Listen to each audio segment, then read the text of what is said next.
say? A coffee. Oh! I'm showing my new. Oh no, wait, we can't.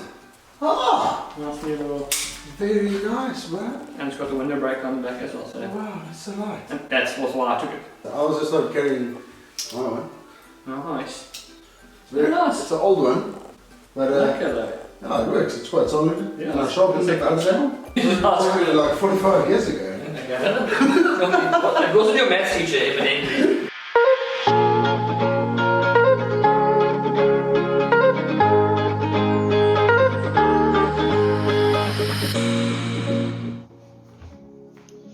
Who's past our camera here?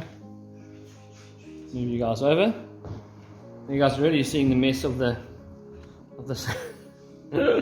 there's the kitchen, which looks like we exploded in it. And there you go. Current studio. The current studio we're working with, basically the part of my house. I hope we can catch the dog there. She's lying right there at the door. Find a better feature. Yeah, no, we haven't actually got her, but we'll move forward and catch her there. She is there. You guys can see her there, chilling at the door. There she's quiet, which is great. She's not a yapper. We've got our coffee and our water. No, we're not sponsored by Tsitsikamma water. It just happened to be what I've got at home. Yeah, Tsitsikamma water, if you're hearing this. Yeah, into welcome to some, which is interesting. And that's my lounger, and it's the cameras, and kind of how we do it. Lekker. Sorted. So now it's going. Welcome, you guys. Lekker, welcome everybody. We are live. Also, I hope you enjoyed that little intro of seeing the studio and seeing everything. Yeah. Seeing the chaos. Yeah, it's pretty wild, but it's lekker. Yeah, I think so. yeah. How's your week, bro? How's lekker? Busy. We're dealing with banks. I was telling him about banks. Oh, bro.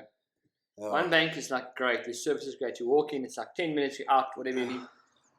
But they didn't have what we needed, so we opened a different. We went to another bank for our business, which is great because they got everything we need. But it took me an hour today to get a card. An hour and 20 minutes just to pick up the card that they told me was ready. Not to apply for the bank account, not to do this. And you were sitting there and the card was ready. the card's ready. It's in the back. I was there? sitting with a ticket waiting for my number to be called. Hour and a half. Right. Well, no, from being in the queue just before 9 until once I left the card was an hour and a half.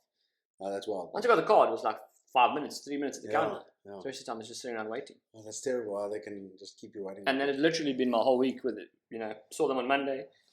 Yeah. Excuse me, Monday or Tuesday. Same thing. I've had a similar problem. I do some consulting for some businesses at a very large company in South Africa, like an Amazon version of South Africa. I don't know. I don't want to like name any names, but take a lot. If it's so it's an Amazon version of South Africa. Is it like the Flatterland or something? No. Or what? Take a lot. So, Take a lot. Okay. Yeah. So I do some just some work for some businesses that sell stuff from Take a Lot. And man, what a story. If you work at Take a Lot, bless you. I'm pretty sure that under the right circumstances we would get along just well. But yeah. I'm gonna leave it at that. That's like the bank. But yeah, it's you work at the bank. I mean, it's Friday today. Yeah. That's why I was so frustrated with the hour at the bank. I mean, it's Friday morning. Come on. Exactly. So at least we get to chill. And if you're watching this on Friday, that's lucky. Better be watching this on Friday. Yeah, then you're coming out on Friday. We hope that you have a lucky weekend. Yeah. And if you're only watching this on Saturday or Sunday, we hope that you had a lucky weekend. Yeah. So Saturday's Friday. I don't know. I know Friday rhymes, but I've got other things on Friday. For youth every Friday night. I can Saturday hunt day. That's this weekend. That's this weekend, yeah. That's this weekend. So hopefully we'll get some bonus features, some bonus footage of maybe do like a little vlog of our little hunt. That'd be awesome. Oh, sorry. Really lucky for you guys. Somebody will be fast in the car with the music really loud. Between them and the Adidas. I must tell you guys about the Adidas quickly. I've got a special Adidas that lives here. Okay. So there's like 3 or 4 that come to my roof every morning. Well, this house's roof. But there's one who's like that special sibling, you know? Okay. It's got like half a wing and you guys all know Adidas that make them they come in. Now this other one, so you hear these beautiful Adidas, they come in, they land on the roof. Yeah. Then the special friend comes along and he's like literally, I'm not even joking, literally and then he comes in and he bails on the roof every time. and you hear him say, and as he like sort of chills now, the other ones leave, Oh, no. and then you hear him run down the roof and then take off. And it's quite something. Quite comedic. You might think, if you believed in the supernatural like ghosts, you might think there's ghosts in the roof or something. That's terrible. And 'Cause, what time is this? What time does that normally happen? Sunrise-ish, so like Yeah. almost 5, 6, you know. That's wild. That is wild. Yeah, it's wild. Okay. Yeah. Well, we're blessing part of the outspoken crowd, Haridas, the Harida crew. Yeah. Okay, yeah. Yeah. Cool. Yeah, so the reason why we're so chill today is we're just going to talk about some outdoorsy stuff. Some light, fun stories. topics. Yeah, it's like campfire stories, you know? Without the So, camp. Without the campfire, yeah. Maybe we'll put a little effect in there for you guys. You know? Sounds of crickets and whatever, flames and Yeah, very good. I don't know if you want to start. Like, how did you get into like the outdoors? And Yeah. So, how did I get in the outdoors? My family, I come from a farming family, on my mom's side of the family. okay, And as kids, we lived on a farm with my grandfather or my grandparents. And so from like age, I mean, we lived in the same town. So even if we weren't on the farm, we were living in town, we were there all the time. okay, Farm was 40 or something k's outside of what's now Polokwane, so upcountry, where there's like a grass. And I would say that that's I love the Eastern Cape, I do, but that bush, that grass and that trees and stuff just is next level. Oh. And we were there till I think 98. We moved down here in 98. So first, basically when I was born. yeah, Not the first really, 10 no, years no. of my life. No, I'm just joking. Almost, not quite. First 10 years of my life or so were on the farm there, and I mean, we literally there. I mean, you're on a farm, so you're like, and I mean, as kids, we were given jobs to like, so if we wanted to buy a bicycle, we were told it's our job to switch the pump on and off, on in the morning and off in the afternoon, kind of thing, or let cattle out or bring them in or whatever. So we get $5. My grandfather wrote it down in his notebook, and we, you know, at the end of the year, we were able to buy our bicycles we wanted, our rally bicycles with lights and like, the whole spiel. So I mean, on the farm there, you learn to be outdoors and play outdoors. I mean, there was hunting there. There was a hunter's camp, and even if there wasn't hunting happening, we'd go down to the hunter's camp, go on the river, play in the river. If there was work being done on the farm, you know, my brothers and I would jump in the landy and go with my dad and the dog and grandfather. And while they worked, we played over there, and you know. Yeah. So we grew up. Well, not grew up because I was 10 when I left, and I'm the oldest. But we spent. So my brother Jeffrey, one was after me, the second child. The two of us, pretty much, we really spent a lot of time on the farm doing this stuff. We played drop and give me 20. You know, my dad taught us how to, like stuff from the army, how to camouflage yourself and put leaves in your hat and sticks and hide from each other. And then if I saw Jeffrey, then I would jump up and shout, drop and give me 20. And then he'd have to fall down and count to 20 while I run away and hide again. And that is so awesome. In the grass and whatnot. So that we used to walk the dog. Okay. Yeah, there's like a farm story. Maybe there's a whole another one just on like childhood memories. Yeah, childhood farm stories and stuff like that. I mean, my brother chasing the cattle. My brother and my dog chased the cattle. Let the cattle out. Yeah. Chase them into the back corner. Push the whole fence over. Jeffrey goes up the thorn tree. The bicycle goes one way. The dog's chasing the cows. Chaos. Yeah. That kind of stuff. You know, go for a walk and find an impala that's trying to jump through the fence and is now stuck with his horns in the fence. No. Still alive, fortunately. Yeah. Right, okay, Jeff, you stay here, I'm going to go fetch Dad. Or you go fetch Dad, I'm going to stay here with this impala, and then run off and go, you know, that kind of stuff. So that's kind of how we got into it. Moving to PE, there's the protection about going. If you watched last week's episode, that's the protection we were talking about. There's some good self-defense right there. Yeah. It's fine, come lie down. It's okay, thank you, we saw. Thank you. Good girl. Bless you. And then came here. We've always been into like camping and hiking and whatever. Okay. So we didn't do a lot of bushcraft necessarily. We did a lot of the church we had like an Easter camp. Okay. So we camped for like 4 days on the school fields, stuff like that. But I mean we chaos. You know? Yeah. Did you guys ever get like into like hunting and stuff from young or not really? On the farm there was hunting, and obviously we were a bit young to like shoot a lot of stuff ourselves. But we were taught to shoot from young. So when we were shooting a Daisy air rifle and then a 2.2 and then a shotgun and those kind of things. And it's a decent jump from a 2.2 to a shotgun. Yeah. No, this is a Laka 2.2. This was a Laka 2.2 with a scope and everything on it. Laka, that's awesome. And the shotgun was a good old side by side. Okay. Shotgun, long barrel. My grandfather used one of them that should be sitting here. Yeah. Instead of a Asakha. Yeah, if only. Or maybe a 303. Yeah. That's enough. Soon for the next. I don't know. Hopefully. Well, as soon as the powers that be get their act together. Then, yes. yeah, we did a lot of that kind of stuff. We we camped out. We built fire. We were taught to build fires from a young age. You know, like to set fire safety, but also build fires, like bonfires. I think it's so important growing up to learn those things, because I never did. I've got like completely the opposite. Because how did you get into it? I mean, I was born and raised in the city, like city. Yeah. I mean, it was. We had like outdoors like events and stuff, like we would do scuba diving, and we did like motorbikes, and we did stuff like that. But it was in the city. I mean, it was we hardly ever went to a farm. And then at some point, like a little bit later, probably I was like 15 or 16, I don't know, maybe a little bit younger. My dad and one of his business partners bought shares into a farm, and we in Tabazimbi, which is your area. Yeah, exactly. Yeah. So that was amazing. We used to go there all the time. We used to go pellet guns. I had a 22 rifle. Yeah. And we would just go shoot guinea fowl and go stuff like that. Birds. That's one of the times where it's probably one of the farms that I hunted on the most as a kid. Because we would go there like 3-4 times a year, which was really not enough. Holiday time, that kind of. If that happened now in my life, where my parents owned a farm, I would run it for them. I was going to say, it'd be 3-4 times a week. Yeah, exactly. Not a year. So anyway, we used to shoot a lot of things there, and that was really where we kind of got the basics done. And then after that, I think I was 17 or 18 when they sold it. There was like this lull where we hardly ever went. I never went outdoors. We started working. We went a little bit, like we dabbled a little bit in fishing and stuff like that, freshwater fishing and things like that. You guys see his picture in the week of the Yes, fish he caught. the bass, if you haven't, go like our Instagram. Or our Facebook is on there. Our Facebook is there, and so that's just basically what happened. And then I moved to the Eastern Cape. I felt God called me here to come and do my Bible college and to the promised land. To the promised land.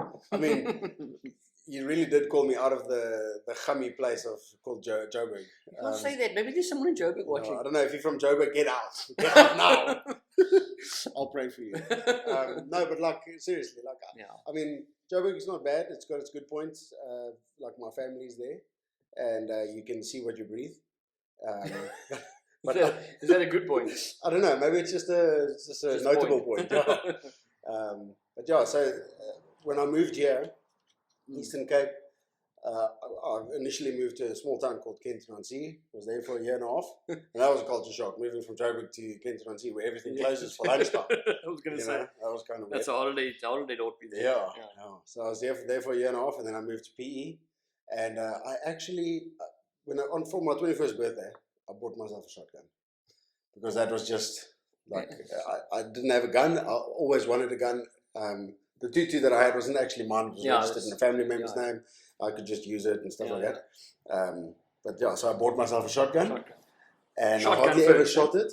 Yeah, pump action. I hardly ever shot it. And then I met someone, I think it was in church. Yeah, it was in church. I met someone who was part of a shooting club. In fact, he was a Springbok shooter in combat shooting, IPSC. And I got involved there, shot my shotgun a little bit, and bought myself a pistol, and got a hunting rifle, and then they invited me on a hunting trip, which was like, that's where it all began. I was going to say, and once it happens once, there you're in. And now, given I have some childhood experience of hunting, and then getting into hunting now, and there's some farmers that I know, and there's a hunting group that we're part of, and now it's like, I've got bokkoers almost always, Almost always. Not almost always. Always. I walk around in the veld sometimes just to go hike. And I feel this little wind on the back of my head. And I'm like, no, they're going to smell me. Wind must be in my face. It's crazy because we literally would do the same thing. My brother and I would go to behind Perry Park, or there's places where there was property that's been bought by someone. They're going to develop at some stage, but it's now overgrown and whatever. And we did the same thing. We didn't have guns, and we didn't have. My brother now has a hunting rifle and whatnot, and he lives in Durban now. But before that, we just go for a walk, park the car there, and then walk. And the same thing, like if there's something we're gonna see, we're gonna the wind's behind us, now we're gonna get this. Like, and that's something that I've been doing quite often, because in the enclosed area, estate, whatever that we stay in, there's a whole bunch of Duiker, common Duiker, common Duiker, that got just enclosed in, I suppose, when they put the fence up. And so they have now obviously multiplied. The other morning I saw 9, and I know of 3 that normally stay on the other side of the estate. So there's like at least like 12. So nice. Which is flipping amazing. I'm loving it. So every morning, well, not every morning, but I try to at least like 3 to 4 mornings in a week wake up. Well, I always, like recently for the last couple of weeks, I've been waking up at 6 every morning. Yeah. So that's just like what I do now, and then I'll try and get out. I've been doing that for many years. Yeah. Well, working for yourself, you're like, well, why should I wake up? Except that I have to go to office with other people. So you gotta go. You gotta go open up. Like if I wake up at 9 or at 6, like there's no. The office is now open. Yeah, exactly. We are now open for business. But so I go hiking, and the amazing things. I mean, like you see them, you see how they react. Some of them. It's so crazy. The other morning I was walking, and it's like dead quiet. The wind slightly blowing in my face, and I am just like cruising through the forest, chill. And I, as I'm walking, I notice in the corner of my eye, here's one standing, looking at me, probably 15 meters, if that. And it's checking me, and it's dead still because it's checking if I'm checking it to see if you are. Yeah. So I carry on walking. And I'm checking it. You can't stop because then it knows you're looking at it. Yeah, because as long as I was walking, and I walked probably like, I don't know, a good like 10, 15 meters looking at it without it like, noticing that I'm noticing it. The second I stopped, take out my phone, gone. Always. So, That's why rifles are better than phones. Well, cameras. Rifles are better than phones. You see, that's what I'm saying. Yeah. You don't have to worry about that. Yeah. I'm with you 100%. Yeah, so that was flipping lucky. And I'm just being in the outdoors. Yeah. And now recently, I've spoken a little bit to Brandon about it, and I don't know if I'm like excited about it or if I'm very excited about it, but I am. Well, super very excited. Yeah, one of those 3. I've the YouTube algorithm, which has directed our video to you currently, hopefully, has guided me in a direction of bow hunting, and that just for me, like the difficulty. I mean, here's another story. We went hunting not so long ago, and I think I did mention it maybe in the first one. I can't quite remember, but I'm not sure what the story is. Yeah, so we went hunting, and for some other reason that I won't mention, but Brandon didn't have his license, so I had to give him my gun. Make it sound like I've got mine already. Technically, it's approved, but I don't got it yet. But anyway, so I couldn't use my gun when we hunted, so I decided. I like the way he goes, couldn't use. It's not about a couldn't use, but what you really wanted to do. I have been wanting to shoot something with my shotgun for since you approximately, since I was 21. Yeah, exactly, yeah. And the day you got it. And, that makes sense. I'm now about 45, like I mentioned. His maths is not good, guys. No, I'm just joking. I'm 46. What? So, gets worse. Yeah, so anyway, so we went to go shoot. I took my shotgun, gave my gun to him, and off we went into the bush, walk and stalk. We walked like over 30 kilometers that day, in a day, which is lovely. I mean, you feel... Not at 6 o'clock at night, it's not lovely. Yeah, no, at 6 o'clock at night you feel sore, but there's definitely, I mean, something that's so rewarding about it. Like if you get an animal and you've hunted, like you've proper... Like there's something lacquer about that. Even just being out in the bush when we walk like that, and you're out just exploring, and you just, even as you say, your hikes in the morning. I mean, I went with our friend Dylan to a farm for his boss's farm and wanted to do some work there. While Dylan was working or they're doing whatever, I'm walking down the road kind of thing, and same thing, wind behind me, kind of like wind in front of me. There's just something about that, even if it's 26 k's or 30 k's you do. There's something about like it refreshes the soul or refreshes the body. It's so amazing. It's just like a detox from all this social media and stuff as well. All the chaos, I think. Yeah. Busy lives, busy lives are great. Business is great. It's great to be busy. I'd rather be busy than bored. Yeah. But there comes a time when you need to just break from that short. Like mom, we were talking about it today. I was talking with my mom this morning, and she was she kind of called it like a pause or just a breakaway. Just get out there and just just for a day or 2 days or a weekend or whatever, and just think about something else. You don't think about work stuff. You don't think about, what's going on at home, what needs to be repaired, what the dog's up to, what you 100%. think about where you are at the time, and that kind of stuff. Yeah. So you got to sit with your. Anyway, so I went off track there. So anyway, so I got to sit with my shotgun, and that was close, that one. That was so close. Anyway, so I got to sit with my shotgun, and not sit. I walked. Someone else got to do the other thing. Eric, we won't mention any names.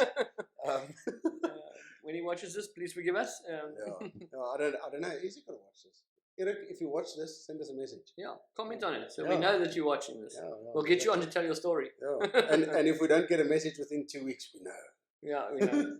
In this case, unfriending you on Facebook. That's reality right here. Yeah, that's reality. What are friends for even? Yeah, exactly. So on Facebook, you're not even friends. Anyway, so back to the shotgun. So now I'm walking. The shotgun, I loaded it with slugs. So that's a 1 ounce piece of lead that you flinging through the air. And it's loud, guys. Let me just tell you. You were shooting at the range the trip before. Yes. It's loud. Yeah. It's solid. When that thing goes off, it goes off. It's proper. And it kicks like a mule. Because it hits. It's big ammo. It's not, because obviously with shotgun you get different ammo and stuff like that. So you get birdshot, which is quite light and it's nice to shoot. And you get buckshot, and then you get slugs, obviously. And then different weights of slugs as well. So anyway, so I was shooting 1 ounce slugs, which is quite heavy. And walking through the veld, I had probably about 5 opportunities to shoot something, and the distance was just too far. Even with a slug, if you've got good aim and everything, you can't tell me that ethically you can take a shot further than 50 meters, 50 yards. And then we're hunting springbuck as well. So I wouldn't shoot something. Saw that coming. I heard that coming. Anyway. Let's go. Tell him. Okay. Tell him.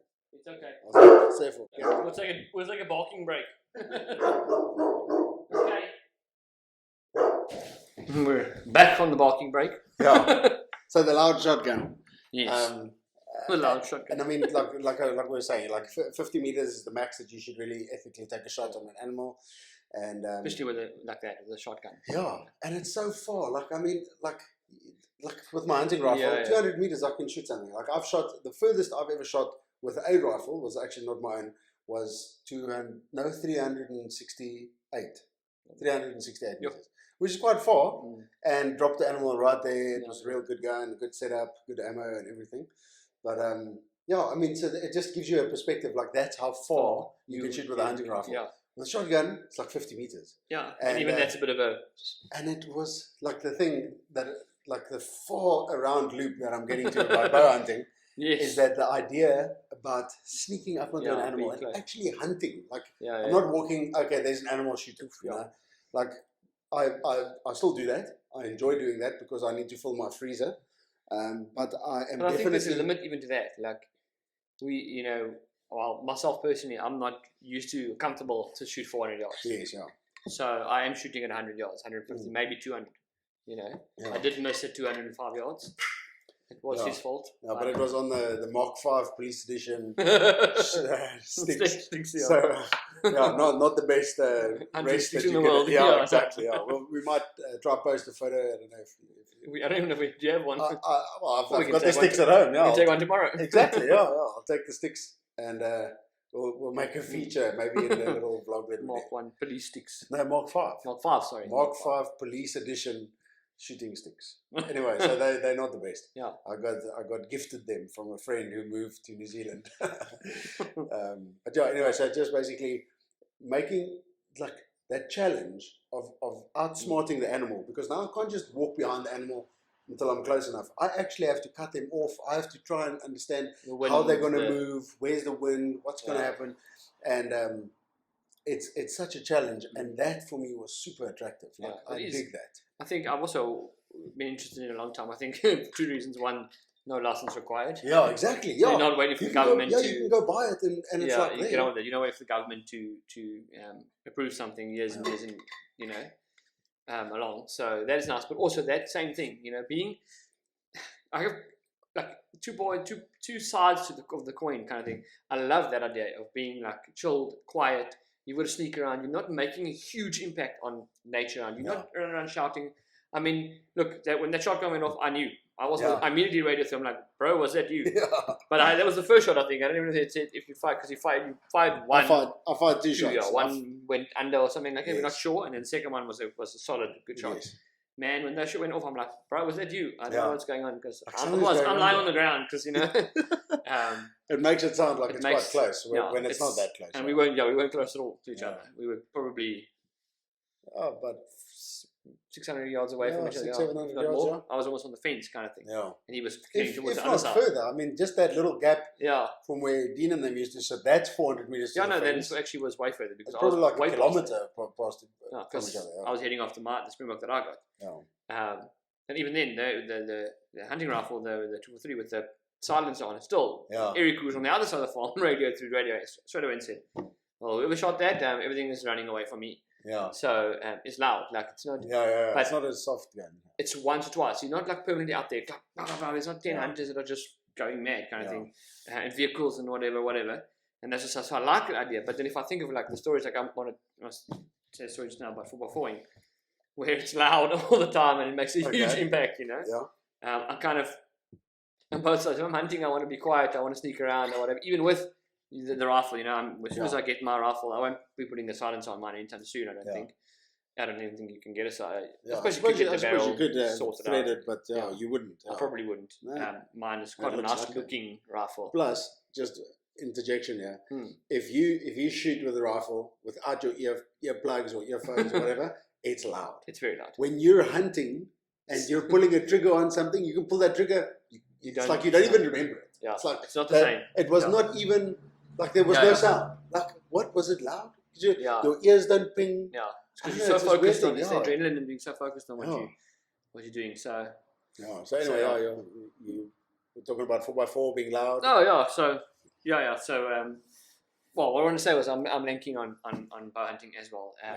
I don't know if physically if I've got knee injuries and whatever, that's going to work out super well. Yeah. But the idea is brilliant and the silence is brilliant. Yeah. You know? My only worry, the other worry that I have with bow hunting is that I'm quite set in my way that if I fire the trigger, I want the animal to drop. Yes. I've been blessed the last this year. Well, there was one that was 2 shots, but it was also the first time I'd been hunting in years, and I had never fired a rifle before as well. But I've been blessed that it's literally pull the trigger and it's dropped, or it ran. 10 meters, not even.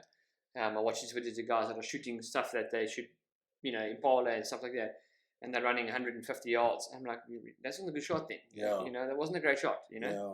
It's almost like the ethical side of hunting. Yeah. And I mean, this is like it's so funny because. Let's just talk about the vegan people, for instance. Like I love vegans. They leave more meat for me. Exactly. But I'm actually on the same page with them. A lot of the time because ethically, a lot of the time. Yeah, because like the way that we consume beef and lamb and stuff like that, it gets so hectic. And because those people, and you can't really blame them, but because those people deal with it every single day. They get so desensitized to it because they just see a piece of meat. Correct. So they don't look after the animals as well. Yeah. Now this aeroplane going over. The plane is going over, so it's quite loud. This afternoon is one of those afternoons. Yeah. Not the dog, it's the plane, or the neighbours, or a car. Oh, it's quite busy, but it's so chilled. Campfire stories. I suppose you hear funny sounds. But yeah, it's definitely something. Yeah. So that's my worry. I put the bow the arrow goes to just knowing that. I've been into bow hunting for a couple of years. Another friend of mine used to. I don't know if he still does. He used to do it. But I'm just kind of like I've watched it, and a lot of times when it goes through, it's not an instant drop kind of thing. There's 1 or 2, but generally it's not. It's a bit of a walk, and still they run away, and you're still them, but they're down. But which I don't know that I'm super keen on. But the principle of getting up close and personal with them, I'm all for. You know. And so I think that's going to be a challenge for me because I'm probably not going to put a scope on my rifle straight away because it's an old rifle. It's a classic or whatever. In fact, very vintage. Bolt action. World War I. Mine's a World War II. Okay. So 1945 model. Okay. So it comes from 1945. I'm very blessed because it hasn't been used a lot, Yeah. and so on. Probably But just setting someone safe for most of the time. yeah, most of the time it was So it's going to be a challenge because I'm not going to be shooting 400 yards. With it. Yes, exactly. Yeah. I'm going to be. So yeah, you're going to face a similar thing. Yeah, because I've got to get up close and personal because I'm not going. I'm going open sights for a while. Yeah. If I really struggle, I'll go with the scope. But it's just it takes away from the classicness of that rifle. So. No, but 100 meters it's good because it's not too difficult to get 100 meters, but at the same time, it's still a challenge. Yes. You know, you can't just walk up to the animal in open 100%. field and shoot it from 100 especially meters. They'll see you. Yeah, especially later in the season as well. So late in the hunting season when everything's been shot at. Yeah. They know what those those things that walk on two legs, they're not good for us. Yeah. So you got those sticks. Yeah. Those loud sticks. It's lucky. Yeah. So I think also what I must say, just before we end the bow hunting thing and just hunting in general, I think because you're killing the animal, it's quite a thing. Yeah. And I think you kind of owe it to the animal to give it a quick and humane death. Yeah, absolutely. 100%. So like rifle shooting, bow hunting, practice your skill. Practice it as much as you can. 100%. And the thing that I really love should be muscle memory. 100%. I think the thing that I love about bow hunting is I can literally do it in my backyard. Yeah. You know? I can practice. Yeah, with a gun, I have to go to the gun range, and it's a bit more expensive. Arrows, I can reuse the arrows. Yeah. So that's quite lucky. But the thing is, you need to know your gun. You can't like. I came to this conclusion. You need to know your weapon. Anyone, even a bow. You need to know how that 100%. Bow reacts. How you're going to react when you pull it. What does it feel like? I mean, you can't just aim at the animal and shoot in the stomach, and then you got to look for it. And you've got to know what you're doing. No, it's a gemorse. Yeah. So I think you kind of owe it to the animal as an ethical hunter to know your gun and to put 100%. It down quickly. Yeah. I think that goes to anything. I mean, if we go over to as we're talking campfires, we're talking about. I mean, we did a lot of camping, but when we were a bit older, once we got driver's licenses and cars and whatnot, we were. We've always been into 4x4, coming from the farm, and my brother works for 4x4 company. He still does. That's just we didn't have any 4x4, so we had a Bantam Bucky, which we treated like a 4x4. We went camping. Probably where you learned most of your skills, anyway. Yeah, a lot of them. A lot of them. We used to go do a lot of camping on the Elands River Road. There was a great campsite there, Tanglewoods. Beautiful. I mean, they'd really done well. The setup was really, really nice. Yeah. Like the guys, so we would sleep outside. They had built these cement slab with a reed fence and then a roof over the top. So you're out of the rain, you're out of the dew. Yeah. You couldn't put a tent there. That's the idea. We just put mattresses down and slept right there. Yeah. And I mean, it's so nice. You didn't have to bring mattresses. Yeah. They're there. So just even our family would go there. And I mean, we'd like crazy. We'd like, we'd spend the weekend there and you take the rubbish home, take the rubbish out on Saturday. In the back of the Bantam, and we race on the dirt road, 40 k's to the local shop, dump it off there at the top thing, come back, go up the mountain. The one weekend we were there for the family, we were literally just chilling and doing our thing. And so we bumped into the farm and we were like, listen, now we'd been there a couple of times, so he knew us, knew that we weren't up to nonsense or whatever. So we said, look, we want to take a bit of a drive. We've got the Bantam, his sons had a Corso Bucky like what you had at one stage. So, and he was like, oh, look, they go over the farm, kind of go there. There's a route around here kind of thing, whatever the story was. So like 4 hours later, we see him on the other side of the farm. So he said, what are you guys doing here? No, we came over the mountains, that route, and we came down. He looked at us, that's the 4x4 route. With a Bantam. And at one point, we were like pushing and juggling rocks underneath it and like bouncing it around. So brilliant, man. Two of us trying to lift the back. But we learned that and then we eventually got 4x4s. And my brother got a 4x4. And bro, we were crazy from then. We went on a hunting trip with a freezing cold weekend. And the guy that my brother's friend was like, no, come to my uncle's farm in Potensi. It's the story. We're going to shoot rabbits at night and we're going to do this and we're going to shoot kudu in the day. That's the one I always tell you about where we didn't see a rifle. Okay, yes. A bit of a weird situation. Go and find the animal, come back and fetch a rifle. I don't know how that was going to work, but we didn't have rifles, so we would at his what do you want to call it? Not Big and Call, what is his Mercy. His Mercy. Well, the uncle's Mercy. So anyway, and the Suck says to us, no, there's a short route. There's a short 4x4 route. So it goes here over the mountain, it comes out, and we cross over down and we go over the road to where we're camping. There's also a road that goes there, but no, we've got 4x4s. Let's do this thing. He's got a 3W6 Sani, this dude, and my brother's got a Suzuki Vitara 94, 95 model. Road tires still, didn't have a roof rack yet, didn't have the lift suspension. Didn't have mud terrains, road tires, Now we start this journey at we leave B at 2, 2, somewhere around there. We get to the farm, it's like almost 3, whatever, it's 4 o'clock, somewhere around there by the time we got on the track. No, it's like a half an hour, 45 minutes. 4 hours later, 5 hours later, pitch black. We've like, it was crazy. Like, bounced the Suzuki and there's rocks going everywhere and the Sanis. You'll be like, no, it's just quick over here. You just give it a bit of gas.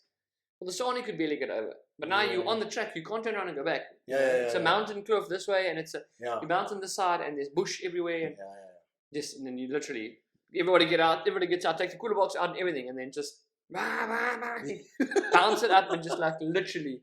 I think the uncle was probably sitting on his stoop, having his dope, in the evening with his fire. That is so awesome. And he's just like seeing the lights flashing over there on the mountain. He knows we've been there for 3 hours. I think then you come to a fence.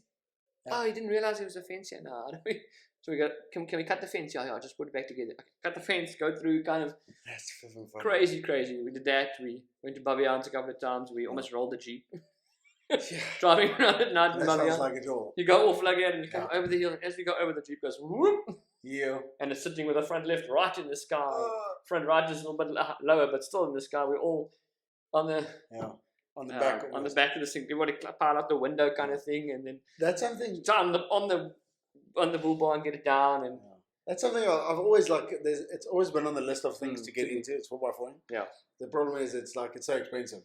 I think yes, I agree, but I'm kind of different, in it. I think I did say this. I'm almost at the point where I'm like, I don't know that I want to go and spend 300,000 rand on a 4x4. Yes. I do, because every day you want to drive around there, and that's cool. And that's cool. But you're not going to go and do what we did with your beautiful Range or your Hilux or your Triton or your whatever you drive, your Prado. You're not going to do that. There's not a chance. Yeah. You don't want to scratch it. You don't want to. That's what I was about to say. We had there was a Sani that Jeff had, and there was a Suzuki before that, and the friends had Sanis, and we had a friend with a Hilux as well, but he didn't really worry about scratching. He got kind of, I think he fed off our craziness. So I mean, how many times I spent on the bull bar of that Hilux? Yeah. So I'm facing the driver, holding on the bull bar like this, and the vehicle sitting up like I'm standing here, kind of thing. Yeah. Just trying to keep weight on the front to keep it down. And we didn't worry about scratching, and we would literally laugh when it would scratch, kind of thing. And you hear it like down the side and spinning and whatever. And you're doing damage. You want like an old second. That's what I was going to say. I'm almost the category. I'm like, I want to buy a Sani, or I want to buy a Tirano, or I want to buy a little, Jimny, or a Vitara, or something that's like 40,000 rand. Exactly. That you're not driving every day. Yeah. Because that's the trick. It's chilling. It's waiting to be taken off road. That's the purpose almost. Jeffrey drove his vehicles every day, but he used to drive, in his defense, he drove to work and home, kind of thing. He wasn't driving around for work during the day. And obviously at work there was mechanics and whatever. So if there were issues when they were quiet in the workshop, they put the vehicle up and they sorted out whatever the issue was, and they fixed this and replaced that, and for minimal cost. There's always a cost. Yes. Obviously, tires and whatever. Yeah. But I think if you buy good tires, and if you know what you're doing, I mean, there's obviously, we were cowboys. I mean, I was saying to Hendrik earlier on, while we were having our snacks before we started, that we used to rock up in the Suzuki at these 4x4 days, these family days, and be laughed at. Yeah. Literally laughed at by these women with their Land Cruisers and fancy Discoveries and one literally laughed at it, and you're never going to get this. This vehicle doesn't, look at that little, gear lever. You don't even do, where's your diff lock? You've got no diff lock. At the end of the day, we get awards, or they come and they shake our hands and say, I couldn't believe that vehicle did that, From like going into a river like this, that the nose goes into the river and then bouncing around on the rocks and out and up super steep hills. Yeah. That, I don't know now that I would do that by myself. I think Jeffrey drove his vehicle, so he drove most of the time. I did do some of the driving. But he's a maniac, in a good way, So he knew the vehicle. If that's what you were saying about the rifles and the bows and whatever. Know your vehicle as well, and you'll have a blast. That's Suzuki. We went to Baviaans. You know how to handle it. You can almost do anything. Exactly. We went to Baviaans, and because it was Jeffrey's Suzuki before, he had his Sani, and in the so we're going to go for a drive in the Baviaans. We camped sort of outside of Baviaans, just outside the reserve there, stay at those houses and whatever, and then he says, "No, let's go for a drive." Okay. The next day. So he climbs behind the wheel. But because it was his car, it's like high range kind of thing, second gear, and he flies through the Baviaans. Like, around, over the rock. it's got a great suspension, so it's like a Jeep, so independent suspension, so it walks on everything, so you can actually cruise, you know. Yeah. And it was his car; he knew it so well. When Yeah. I drove back, it took us like 4 hours to get home because It wasn't my car then. You wanted to take it slow. It was my folks. It was their daily driver car, and I was like, I'm not gonna damage their car, and it wasn't. So I wasn't used to it, so it took me quite a bit longer to get home from the port than it did. Is that the same car that your dad still got? Yeah, it's a car my dad still got. Well, it's a Vitara. Yeah, it's coming to the end of its life. I will be honest. It's nearly 400,000 k's. And well, maybe it's a good project car. Maybe you rip out all the internals. That is the idea. You know, I think the idea is for it to be to get him a new car, and then in the next couple of months or a year or so, and then that become our 4x4 car, because the 4x4 is great, it still works wonderfully. There's a few things we need to fix, and just got to get it running nicely, and then. It's better than a daily runner, you know. It's got rust and whatever, and which is then not a problem. Yeah, you wouldn't mind getting. I mean, even that one, we left a piece of it. We used to, I hope there's no policeman watching.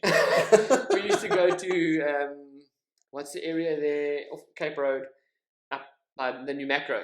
Yes. So not Macro, New Macro. Yeah. Behind there, that Bridgemead in that area. Yes, we used to go into the bush there and just like the hills and stuff and go mad, you know. Yeah. And I mean, that thing, we reversed it into a bush the one day. Well, couldn't get up the hill, and we had to keep going back and forth, and you obviously can't turn around because you'll roll. And we reversed, and we went off the track a bit to try and get some traction, and we roofed off a side skirt. That thing is still in the bush there. Yeah, that's brilliant. It never got put back on. I think it might have come out, but it never got put back on the car. It's still missing on the one side. That is brilliant. There's something you mentioned, Nana, about being on the front of the car, trying to put weight on it. It made me think we had a similar thing. We went out. I think we had just turned 18, gotten licenses and everything. My dad and them had a Prado, so we went away for the weekend. Yes. Like, I think it was 5 of us. And all the youngsters. It was literally me, my cousin, our 2 friends, and my brother. And my cousin was probably the oldest. He's 6 months older than me, so he was also 18. So he was 18 and a half. 18 and a half. And my brother was 16 at the time. And so anyway, so we get to the place, and there's a Land Rover game vehicle that they said you can use if you want it. It's like a family friend uncle. Yeah, it's one of those uncle, but it's not actually related. Yeah, exactly. Yeah. So anyway, so we decided, like, cool, we're going to drive around with this thing. So we missioned all over. We went to the caravan park and swam there, and then we went to the other lodges, and we literally just like ploofed all over this place. And in there, anyway. It was freaking awesome. So we drive to this one lodge, but it's like quite a upper class type of lodge. We drive in there with this like skadonk. As I stop, I push in the accelerate. I don't know what. I think it was a clutch. Or something. I don't know. I push, and the cable snaps. Oh, so there goes that idea. I think it was the accelerator. The accelerator cable snapped. Yes. So now we're like, okay, well, we're like 30 kilometers from home. Yeah. We just stopped here. So well, we're going to go have lunch. So turn it off, go get lunch, come back, and now we've got this problem to sort out. We have no means of getting somewhere else. We don't really want to ask anyone there. I mean, that's embarrassing. So my cousin reckons the idea, let's pull out the choke and we'll drive on the choke. So because the choke makes it rev. So I don't know what the choke does inside there. All I know is when you pull out the choke, it goes high. Yeah. Okay, yeah. So anyway, so we start the car, we pull the choke out and we reverse, and we put it in first gear, and slowly but surely we let go of the clutch. And we start rolling, and we're driving choke, right? So it's just like all the way.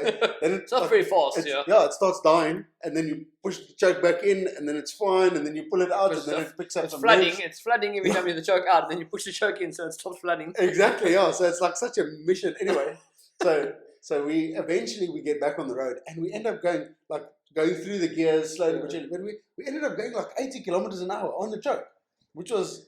Yeah, there's no fuel. The cable's like sounds gone. Like a miracle to me. Yeah, so anyway, it was quite an experience. Anyway, so we get back to the lodge or the house where we're staying, and it's built on like a very steep hill. Okay. Awesome view, very lucky and everything. The now driveway you gotta get up there is rough on the choke. And this is so the choke we try and it dies. So obviously there's not enough power in there.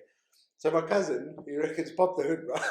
So he gets into the hood. I can't see anything because the hood is up, so I can't see anything. So he's got to guide me. In fact, I think my brother was sitting in the game vehicle, guiding me left, right, because Yeah. he's standing up. I'm sitting here. My cousin's in the engine, like he's sitting in the engine bay, And playing he's got with the the throttle, accelerator. yeah, with the accelerator. So he's opening the accelerator. Yeah, exactly. So now I'm with the clutch. Yeah, we mission up this thing. Yes, it was like, if I have to think, I mean, we're having a baby now. And if I have to think of my children Not doing we. stuff like that, not we, no. Me and my wife. Thank you very much. Because this we situation, he always says we, and it's not the same we's. Me and my wife are having My a baby. wife and I. My wife and I, whatever. Okay, I'm a Dutchie, so I can say me and my wife. Nice. Ek en my vrou. I'll say. Anyway, so yeah, we're having a kid, and I'm thinking like, if my kids do what we did, like Yeah. like, oh, bro, like prayer is the only thing that's going to keep them safe. And I think like I joke, I say I want to still write a book. Of the things you've done. Well, no, I want to write a book on the power of prayer, or the That power kept of you alive. the power of a praying parent yeah. through the eyes of a child. Keeps you alive. The stuff I we know. got up to, and how we. I mean, Yeah. that was like such a fun thing at the time, and now I think about it, like, dude, that could have gone seriously wrong. 100%.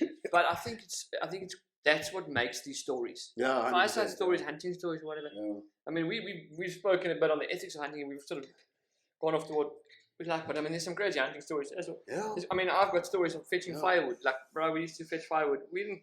My brother and I were like, we're not buying firewood on the side road. That's Yeah. if you've got a Bantam, what are you gonna buy? Exactly. Firewood? Yeah. No. We got a Golf.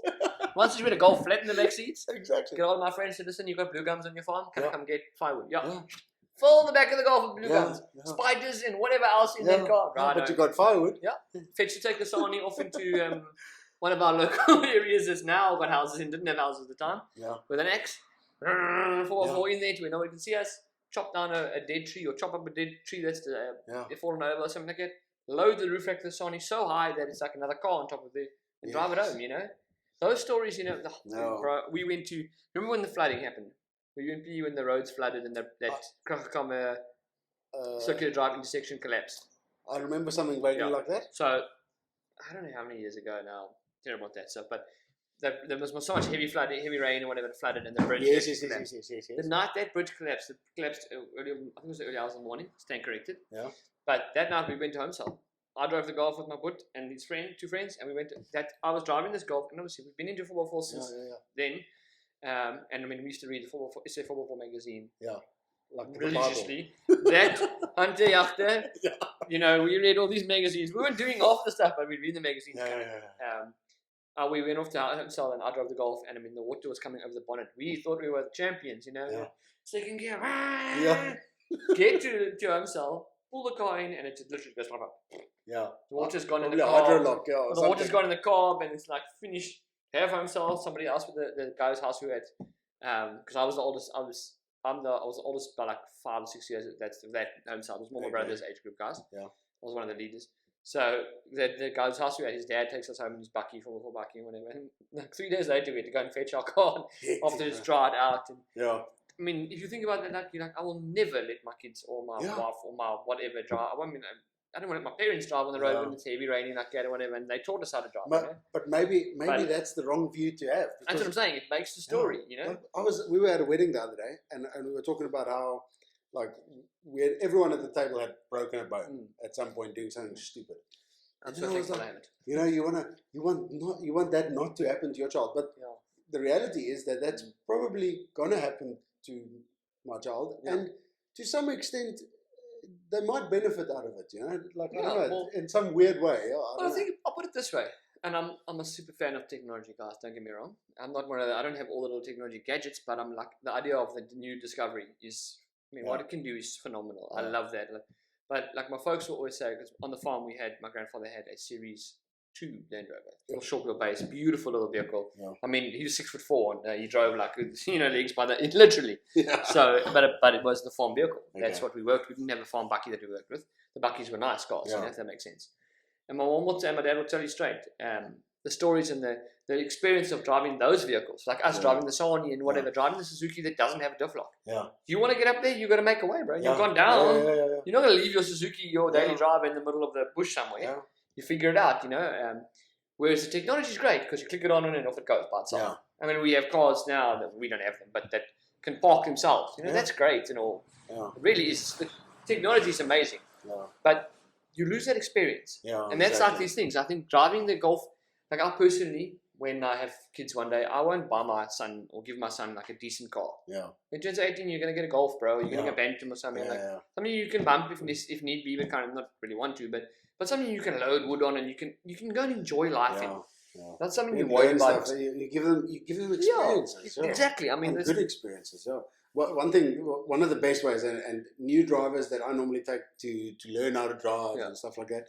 The best thing I love to do is take like in a small car, City Golf or my Chef Bucky. The Porsche was like 10 out of 10 for this. You go into like an open field where there's just grass or dirt or whatever.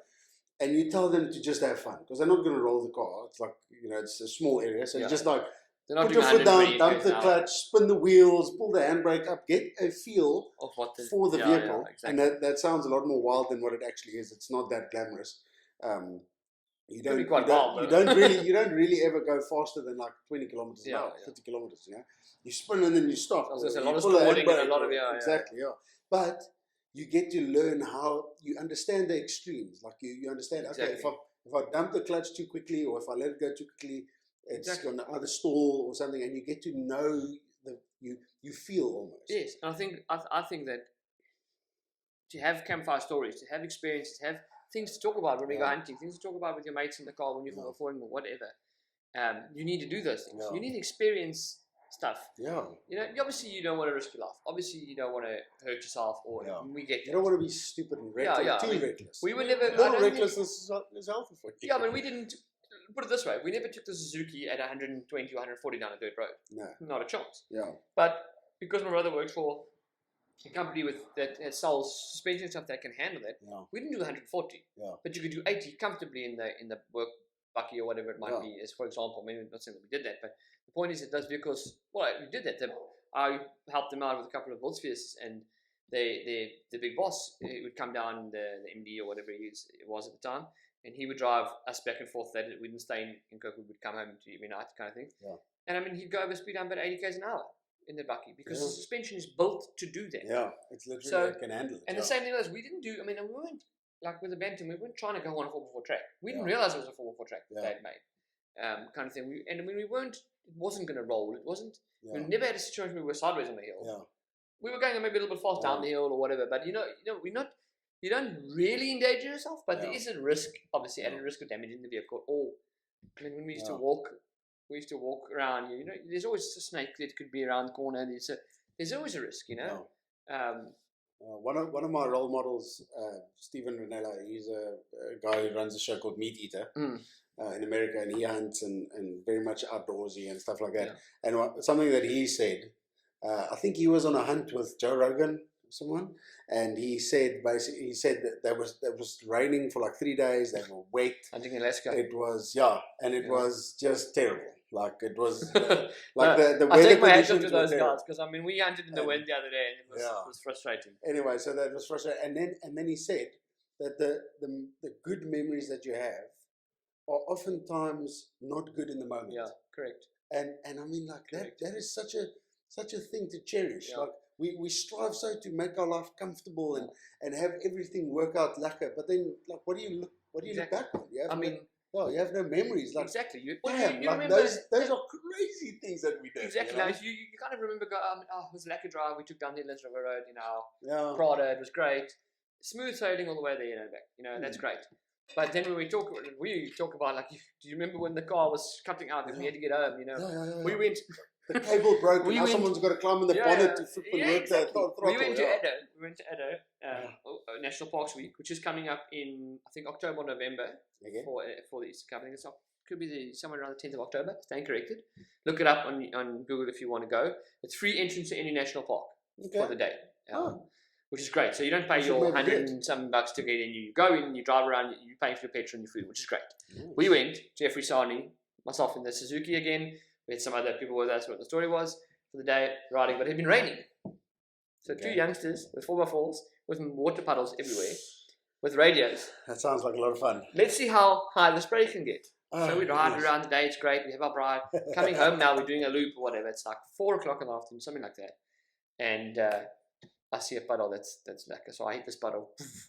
water in the carb or in the not the carb, it's fuel injected vehicle, the water in the vehicle, in the engine, it goes down. Yeah.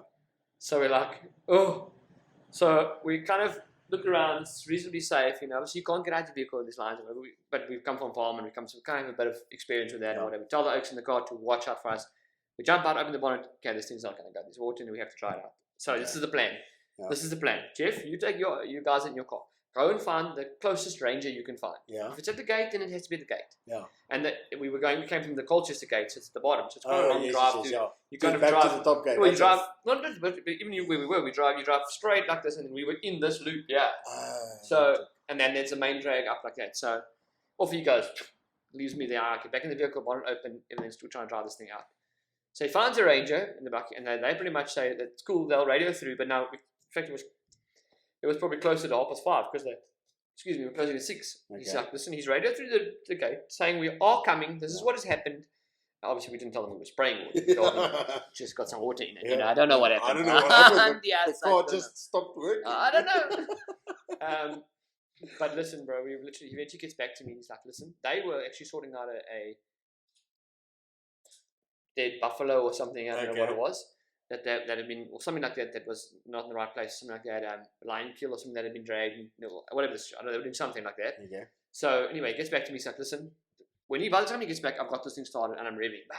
Yeah. He's like, okay, the next minute the bucky pulls in and says, right, you guys up? Yeah, we're running, cool. This is follow us, don't worry about the speed limit. So there we are, the gate is closed 10 minutes ago kind of thing. There we are, there Bucky, Nasani and myself, and we're doing like 70, 80 k's an hour, which is not. Yeah, it's not that fast, but it's. Yeah, but you also don't want to do that in the game park. So get me right, I don't. But we had to get out the gate. They told us to follow them, and we flying. And this vehicle is going on those loops because I can't stop it. Yeah, I didn't even stop at the gate. I pulled out, kind of thing. Jeffrey said he'll sort signing me out. Are they happy? They're happy, cool. And I headed home. So I didn't want to hit the highway. You know. Yeah, and then I'm bringing these kids home to their parents and whatever the story was. But I mean, there we were. We would spend like half an hour, 45 minutes standing next to the car inside the game park, kind of thing, you know. It's funny, crazy. And there's lines. And there's lines, and they were just killed, just up there, you know. So there's always a risk. Yeah. But without that risk, exactly. Without the risk, it's I've been to Addo 20 million times, not 20 million, but a lot. Damn you. And I mean, I know, so it is. I thought I was old being 46. No, I'm 60 something. So, and it's been great. And there's some days you drive around, you see a few things, and you go home, kind of thing. You don't remember that day. You just know we went. There's a photo from where we went. Yes. Then there's days like that where I'm like, yo, bro. It's such a mission. It was such a mission because the car was not running. But that's it. You know, it wasn't an accident. It wasn't anything like that. It was just simple, you know. And so when you go through life, almost, it's like, keep in mind. Take the opportunity. That's my thing. Take the opportunity to have fun. Yeah. And take the opportunity to buy a cheaper car and get it, or to go hunting, or go hiking, or to camp without, we go camping and you leave something behind. That's the worst. You got no sleeping bag. Put all your clothes on. That's the best, Sleep in all your clothes. Oftentimes, I've gone camping once. We did a bush camp where it was literally, that's a nice spot. You pitch a tent and you stay there. So some guy brings an inverter with some deep cycle batteries. We take a whole chest freezer. You guys are brave. We never did that. We had warm cool drink and warm meat and got sick 2 days later. No, we camped a little bit in style in the bush. But we get basically to the farm and we forgot our clothes. Now what? We got the clothes that we were wearing. Yeah. Luckily, I was wearing something warm. But that's what I'm wearing. So sit right by the fire. You do. Yeah, that's what you do. So anyway, it's such a. There's a guy that I hunt with, Uncle Andrew. He's like probably about 50 million years old, and he does like our stuff on Facebook. Want to say he might be watching this. He's a pretty good shot. So you're a legend. Yeah, you're a legend. Andrew, please don't shoot us. Without you, I would have never been able to go hunting as much as I do. So I'm forever indebted to him. And me too, because you went hunting, I was able to go. Yes, exactly. Yeah. So I mean, Uncle Andrew's a legend, and he always says that the most important thing, like in his olden day, that he can give advice to young guys is make memories. Yeah. So if you have an opportunity to go on a 4x4 trip, or go hunting, or go camping, or go do something, don't be like, but the weather doesn't look so lekker, or it's a little bit tight financially. Just go, just do it. Make the memories, because you're gonna go through life and you're gonna get to like 50 and you'll be like, I don't really do much, Yeah. Or it was easy, I only went on the easy days. I mean, we last hunt we booked there were 11 of us booked to go, and there ended up being 3 of us that actually went. And I mean, the other guys who are hopefully all watching as well, I understand the weather did look really, really bad. We were like, we're going to do it anyway. And it turned out that the weather wasn't as bad. It was very windy, but it wasn't as bad. It was pretty cold. But I mean, we have these stories because it's just the 3 of us, or 2 of us. I'll never forget that. Eric was hunting his blessbok over there by himself. So we're trying to shoot these springbok that are so elusive now. It's not just a simple thing where we went out and we were all able to shoot 3 or 4 and go. I got my one. He got his one with his shotgun, which was great. You want to finally get your shotgun for hunting. You know, you remember that forever. I remember the farm stories. I remember it was difficult. I remember being my brother went and helped a friend out by taking their cattle to the cattle auction. So he walked the cattle in the auction. We were homeschooled as well, so we were able to do these kind of things. So he was there for a week and a half or 2 weeks or something like that, and we went up to fetch him, and then the day was going to go hunting as well. So when we rock up there on the Thursday, he comes to me, listen, there's cats and stuff, or something that's wild, something that's taking their chickens out of the hawk. So literally 8 o'clock at night, the dude who's farmer just gives us the tutu, tells the 2 of us, put on some dark clothes, go and get what this is. Well, we shot the living daylights out of a glass bottle because we thought that thing was a cat. For sure, the bushes, the wind is blowing. I think I wasn't driving it, so like 15, somewhere around there. So awesome, man. Got the tutu, go off you go. Jeffrey's like, got the torch. Oh, it's a glass bottle. Okay. Do this, whatever. Go sit there, and it's freezing cold. You're like 4 late, you know what I mean? It was in Middelburg, in the Eastern Cape. It was one of the coldest experiences of my entire life. But it's a good memory. But it was a great. We went hunting, and it's flat there, you know. It's sheep farmer with one little copy, and there's a whole bunch of. So my dad shot the reedbuck, which was there, and then there's this one kudu, and you see the kudu run from one copy to the next, and you're on the bucket, and then you get off and you try. I will never forget that shooting that glass bottle, thinking it was a cat or a meerkat or whatever it was. We were so scared, even though we had a gun with us. We were so scared. We were so ready for this. We're gonna do this, and knots everywhere. Walk over and go, oh, this is awkward. I don't think we're gonna tell anybody about this. No. They didn't hear the gunshot. They didn't. It's like 10 years later, the story will come. Yeah. So make those memories. You know, you want to fireside stories. You want to be able to. I always feel you want to be able to tell stories that you were part of. So quick last one. Another crazy 4x4 story. Jeffrey and his mate's a bit older than us. Jeffrey's 3 years younger than me, so it's even though he's quite a bit older. Anyway, we're driving to the bridge. We're driving in a riverbed. Come to the end of the riverbed kind of thing. Can't really go because it's a cliffy thing. Okay. So we chill around.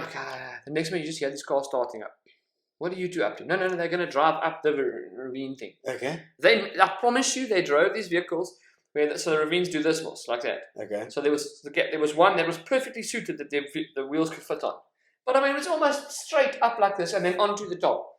The Sani goes first, if it goes, then the Hilux behind it. Coming back, cool, we all run up the top. It's awesome, well done, guys. It's not super high, it's probably the height of the window, but that's quite high for a car.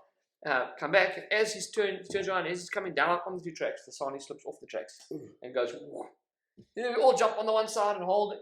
You know what I mean? Crazy stuff. It's not that almost went very bad, Almost went very bad, but you know what? I was there. I was on the side of that Sani, holding and praying, and Lord, please keep us alive, keep the Sani in one piece. It's the same trip where he sunk the Sani, and he went through a water thing, and it got too deep going out, and he went in and he came out, and then he looked back in the Sani like this, and everything is floating inside the vehicle. Hectic. Cooler box there, chilling next to you. Floating. The carpet's sopping wet. I've got to go around with the Suzuki, hook it up, pull it out. Oh, that's brilliant. You know, those stories are lifetime stories. Those are campfire stories. Yeah, campfire stories. You know, they make a huge difference, and I think. And you know, it's like because when you talk about campfire stories, I think people think of stories where you were around a campfire. Yeah. But that's not it. No, it's the stories it's we the tell. stories you tell around a campfire. Yeah. And it's the stories you do in life, like going through life and just living life to the fullest. Exactly. Yeah, and I think that's really something that we strive to do. Yeah, 100%. I mean, I don't want to sit on my phone for 7 hours a day. I actively try and not do that. Yeah. You know, when I'm on my phone and I feel like, okay, well, there's nothing else I need to do. Work's finished, and I'm just wasting time. Like, dude, put your phone down, go hike. You know, go get your steps in. Go do something. You know, go and learn a new skill. Go and do invest in yourself. Yeah. Whatever it is, I mean, this last summer season, I decided I was going to go walk on the beach. Yeah, because I mean, I'm stuck work-wise from the whole day, like an 8 to Yes. 5 kind of thing. Yeah. They're different venues, but it's the same thing, you Yeah. know. And so I would come home summertime because you've got lots of light after 5 Yeah, o'clock still. exactly. Yeah. Pull in here, you know, feed the dog kind of thing. She doesn't do well in the heat and the dunes and stuff, so I was working in Sards, so that's why I didn't take her with. Yeah. I'm a little worried. She does have heart issues and all that, so I was worried that she might. You don't want it to peg off. It's a whole long story. That's a with lot her. of weight to carry up there. You Well, shouldn't bury her, She's right? 60 kgs, yeah, so Yeah. it's a bit much. Yeah. So I would go by myself, and I mean, literally, I would walk down on the water and walk back, and just to not get my steps in, just to get Yeah. out of that motion Yeah. of being Just in to the world. switch off a little Yeah. bit. I don't know if you ever watched The Gods Must Be Crazy. Yes, I did. Yeah. Do you remember the one where they start out with they talk about how the day routine and the guys reverse their car and they run off to work and they do their thing and then they come back home and then the next day they start the same thing. I remember something. And then the woman decides she doesn't want that, so she leaves the job and goes teaching in Botswana. Yes. It's the one with the Landy in it. Beautiful. Yes. One of the best descriptions of old Land Rovers ever is that movie. Yeah. But that's the thing, you know. You get to come to a point where, okay, so I'm not going to give up my job and go teach in Botswana. Yeah. Obviously not.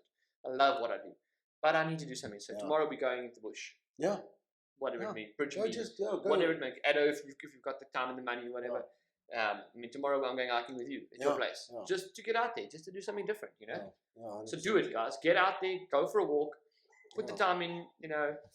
And make memories. Yeah, make memories. Because the memories, I mean, they'll serve you for a long time. Exactly. It doesn't have to be perfect. You don't have to have the best car. You don't have to have the best walking shoes and tackies and just go do it. And whatever. And just go and do it. It gives you something to live for, because if you have a great memory of, like, let's say I've got awesome memories of hunting, and especially the farm that we've gone hunting a couple of times now, and I get so excited about going to that farm that we're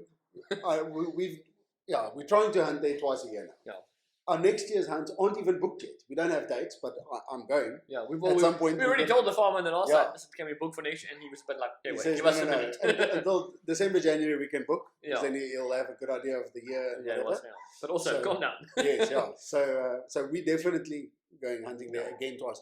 But now already I'm getting myself ready for them, because I've got such great memories in the past. Exactly. I want to carry on making great memories. So I'm working on my fitness now, because I know that I'm going to have to walk out a lot. Yeah. And not just have to, but I like to walk out. It's such a luck. It makes 100%. It so much more worth it. Yeah, I can't do the sitting in the tree waiting all day for someone to walk past. That whole blind hunting thing. I tried it. I went to go sit by the river and I sat there for a full half an hour. And I rated him like, hey bro, where you at? Like, let's go walk. So no, it's such an awesome thing, and you can prepare for it, and ultimately you'll see that the memories you've had in the past, I think they kind of shape your lifestyle in a way. So if you only have memories of Netflix and chill and watching and doing nothing, I don't know. Like, what are you living for? Are you living for the next season of something that you binge watch in like 2 hours? Yeah. I don't know. I mean, I love watching series, and I love it. I've got nothing against it. For sure. That's how I relax in the evening. I come home and watch TV. I mean, like my sister doesn't. Yeah. Like she's always frustrating. Love you, Ash. But because whenever you're around her, she's like, we're not watching TV. Even if I've seen it for 4 days, I'm like, okay, now I want to watch. No. Yeah. Whereas for me, I've watched, but it's not the same as being out there doing it. Yeah. Watching meat eater is beautiful. I love getting techniques from him and seeing how he hunts, but it's not the same as being out there hunting. No, it's not. Yeah. It's not the same. And that just kind of watching those series and watching the other guys hunt gets me so amped, so that I can start working on my fitness and stuff like that, and working on my skill. And we're so privileged to have some buck and things in the property that we live, so that I can practice almost sneaking up on them. You're not actually shooting them. Nothing, not at all. I'm literally just trying to learn the behavior of the animal, so that I can see when I walk and they see me. Do I carry on walking? Do I stop walking? Do I, how do I sneak up on them? Do I wait for them to walk past? There's so many things that you learn, and I think you only learn that by being there, by being out in the field, by being, you only learn how to 4x4 by 4x4ing and by making mistakes and building experience up and stuff. 100%. You don't learn your vehicle in town. You don't tell me you learn the vehicle behind the steering wheel or on the passenger seat or on the bonnet or whatever it might be. Obviously, be safe, guys. Yeah. I mean, every time I was on the bonnet of this vehicle, I was safe. I was not The driver really knows Safe what as he's doing. can be. Safe as can be, obviously, but the driver knows what he's doing. And Yeah, we're not driving 120 k's an hour. Yeah. I'm just stopping from top and of they the hill. weren't like drinking and driving. No, and we doing didn't do. stupid Yeah, things we like didn't do that at all. Yeah, I mean, So there's limits. Like we don't use some reason. Yeah, I don't do alcohol and guns. Yeah. I don't do alcohol and 4x4. Yeah. Me personally. Yeah. They don't work They together. don't work so well together, you know. Stay sober, do your thing, be in control, and brandewijn vlek is dier. Yeah. Anyway, I think what helped me understand how to do 4x4 and stuff is, I mean, with the little 4x4 experience that I have, we grew up basically on quad bikes. Yeah. And it's a similar idea, you know, enduro riding and stuff. You kind of know how to you feel it sliding out, or you feel it not gripping or something. Yes, exactly. And just having that background has helped me quite a lot. But we used to do that at Jeffrey's birthday when we were in teens. Every year was before 4 was a quad bike trip. Okay. Off one of the places off Elands River Road. Yeah. And I mean, literally go there, book in, spend the day, give us guidance. After like the third year, they wouldn't even really give us guidance because it's like, check out, bro, you guys know, here's the new track, go for it, you know. And we're not necessarily on the straight road, we're clapping it, you know, but then we're articulating and 4x4ing, but on a quad bike. So 100%. And that's a good experience. So at the end of the day, make memories and get out there and make memories. Get a field of interest. Yeah. Whether it's hunting, it doesn't have to just be hunting. It can be anything. You can take photos. Yeah. You could it takes the same skill to get up close and personal to take the photo as it does to pull the trigger. Hunting that photo, I mean, that's quite a rush, you know, getting close to the animals. Yeah. I mean, even just, you can do long range shooting. You don't have to hunt ever. You can do bow shooting. Like as target practice, there's clubs all over. There's hiking, go camping, go find spaces where you can sleep in the bush for free or for minimal costs. And just enjoy nature. I think we are so blessed in Africa to be able to enjoy nature. And we don't take advantage of it enough. And I personally want to change that in my life. I want to start taking advantage of that more. It's next level. So, I suppose we should wrap this up now. I feel like this is a very long one. It's okay. Hopefully it was a good one. So anyway, might do a part 2 if you guys like it. So thumbs up, subscribe, like, share, follow. What's the other one? Hit the bell, the notification bell. Hit the bell, notification bell. As I said, before I told you, YouTuber's point, we don't know where it is. If I have to think about it, I think it's over here. Okay. You think it's? Probably up there somewhere. I don't know. Wherever it is. Depends where you put it, to be honest. Click it. But click it, guys. Yeah. Totally worth it. Okay. Tell your friends. Awesome. Cool. Okay. Cheers, guys.